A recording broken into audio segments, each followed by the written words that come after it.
नमस्कार दोस्तों, देखो ये हम सब जानते हैं कि हमारा अवचेतन मन कितना ताकतवर, कितना बुद्धिमान और अनंत शक्ति वाला होता है। अब हम इससे अपनी इच्छाओं की पूर्ति कैसे करवा सकते हैं, क्या करना है, अवचेतन मन को क्या कहना है और कैसे कहना है, जिससे कि अवचेतन मन हमारी इच्छाओं को, हमारे गोल्स को, हमारे अच्छे स्वास्थ्य को प्राप्त करने में हमारी मदद करे। छोटा सा वीडियो है, ध्यान से सुनना और समझने की कोशिश करना। देखो, इसमें कोई शक नहीं है कि अवचेतन मस्तिष्क हमारा सब तरह से बुद्धिमान है, हमारे सभी प्रश्नों का उत्तर जानता है। बस ये हमारे साथ बहस अथवा पलटकर जवाब नहीं देता। ये नहीं कहता कि आप मुझे इस चीज से प्रभावित करें।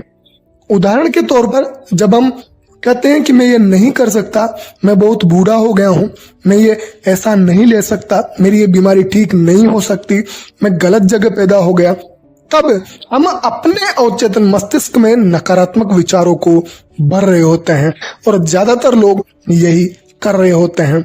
इसी कारण वह अपने अवचेतन मस्तिष्क की शक्ति का फायदा उठाकर अपने जीवन को शानदार नहीं बना पाते हैं, क्योंकि इस तरह से नकारात्मक विचार हम अपने मस्तिष्क को देकर अपनी भलाई को रोक रहे हैं, अपने जीवन में कमी और सीमित हताशा ला रहे हैं। जब आप रोड़े रुकावटें अपने चेतन मस्तिष्क में लाते हैं, तब आप अपने अवचेतन मस्तिष्क के अंदर की बुद्धिमत्ता और ज्ञान से वंचित हो जाते हैं। वास्तव में आप कह रहे हैं कि आपका अवचेतन मस्तिष्क आपकी समस्याएं हल नहीं कर सकता। इससे मानसिक और भावनात्मक जमाव होगा, जिसके फलस्वरूप बीमारी और नशों में विकार की प्रवृत्ति होगी।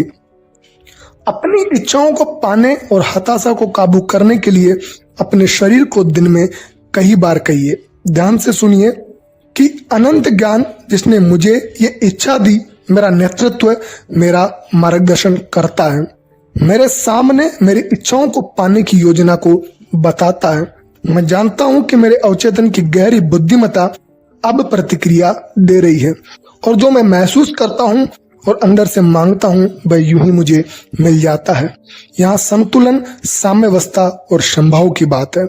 यदि आप कहते हैं कि यहाँ से कोई बाहर का रास्ता नहीं है, मैं खो गया हूं, इस परेशानी से बचने का कोई रास्ता नहीं है, तो आपको अपने अवचेतन मस्तिष्क से कोई जवाब या प्रतिक्रिया नहीं मिलेगी, क्योंकि जैसे मैंने बताया कि ये पलट कर जवाब नहीं देता है। यदि आप चाहते हैं कि अवचेतन आपके लिए काम करे, तो सही अनुरोध करें, इसका सहयोग प्राप्त करें। यह हमेशा आपके लिए काम करता है।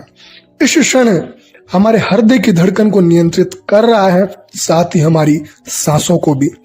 यह हमारी उंगली के घाव को भरता है। इसकी प्रवृत्ति जीवन को आगे बढ़ाने में है, सफल बनाने में है, स्वस्थ बनाने में है। यह हमेशा हमारा ध्यान रखता है, तो हमारा भी फर्ज बनता है कि हम अवचेतन मस्तिष्क की शक्ति को जाने, पहचाने और इसका उपयोग करके जीवन को शानदार बनाएं।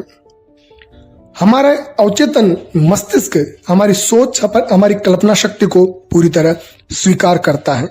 जब आप किसी समस्या का समाधान ढूंढ रहे होते हैं, तब आपका अवचेतन मस्तिष्क प्रतिक्रिया देता है, लेकिन यह आपसे उम्मीद करता है कि आप एक निर्णय और अवचेतन मस्तिष्क के सही न्याय पर पहुंचे। आपको यह स्वीकार करना होगा कि जवाब आपके अवचेतन मस्तिष्क में है। फिर भी यदि आप कहते हैं कि मैं नहीं समझता, इसका कोई हल है, मैं उलझन में हूं, मुझे जवाब क्यों नहीं मिलता, आप अपनी प्रार्थना को निष्क्रिय कर रहे हैं। अपने मस्तिष्क के पहिए को स्थिर करें, निश्चिंत हो, इस दृढ़ता से आगे बढ़ने दें कि मेरा अवचेतन जवाब जानता है और जवाब दे रहा है। मैं धन्यवाद देता हूं, क्योंकि मैं जानता हूं कि मेरे अवचेतन का अनंत ज्ञान सभी कुछ जानता है। अब मुझे वह उत्तम जवाब दिखा रहा है। मेरा दृढ़ विश्वास मेरे अवचेतन की महिमा और महानता को आजाद कर रहा है। ऐसा होने पर मैं प्रसन्न हूँ, सफल हूँ, स्वस्थ हूँ। मैं यही अपने अवचेतन मन से मांगता हूँ, और आपको सब कुछ मिलेगा, बस आपका विश्वास अडिग होना चाहिए।